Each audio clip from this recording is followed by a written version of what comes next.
Okay, so what's the determinant of this mess?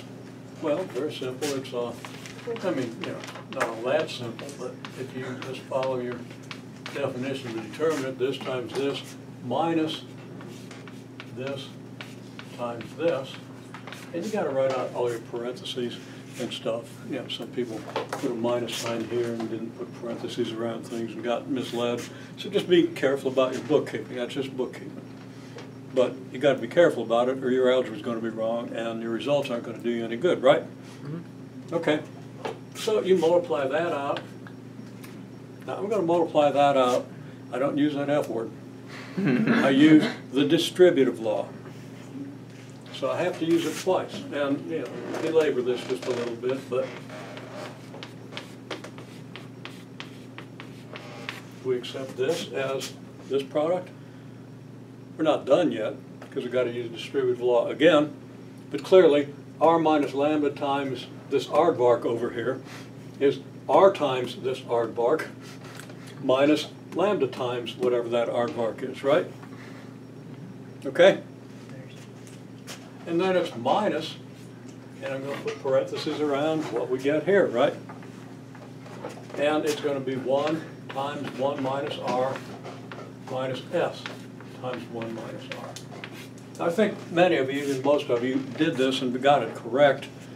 But again, you probably were thinking that bad word. Okay? You shouldn't even think it. Okay. It's handy for factoring. There is a point to it. Okay? As long as you're factoring trinomials. If you're factoring anything else, it's worthless. I don't know why people do it, except to teach algebra to people who can't really learn algebra. And why are we teaching algebra to people who either can't or won't bother to learn it? And keeping people like you from learning it, although you've learned it pretty well. So I'm pretty well impressed with the algebra competence in this group. Okay, so just trying to enhance that a little bit and make sure. Okay, then this is r times s minus r times lambda, and this is minus then the quantity lambda s minus lambda squared minus the quantity 1 minus r minus the quantity s minus sr. Just applying the distributive law in the way that you understand perfectly well, right? Now I'm probably going to make a mistake just to demonstrate the fact that nothing works. Okay? So keep an eye on me. I keep warning you, you know, watch me. Because I can easily write down a plus where I mean a minus. Okay? And so can everybody else, but I can do it more easily than you can. Okay, so we have rs minus r lambda, and then minus this is minus lambda s, minus a minus. I'm being careful because I really don't want to make a mistake here. Okay? So far I think I'm okay, but, you know, don't take my word for it. Okay? And then it's plus the quantity s minus sr, the minus to minus, right?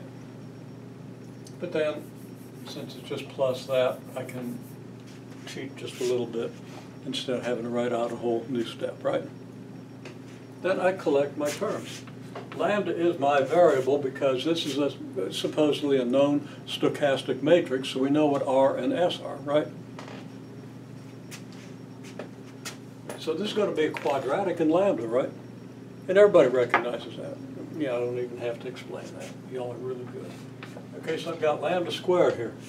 And then what have I got? I've got a couple of terms with lambdas in them. So I'm going to write this in this form. I'm going to write it negative r plus s times lambda. Okay? I could have written it plus negative r plus negative or minus s. Okay? But I want to write it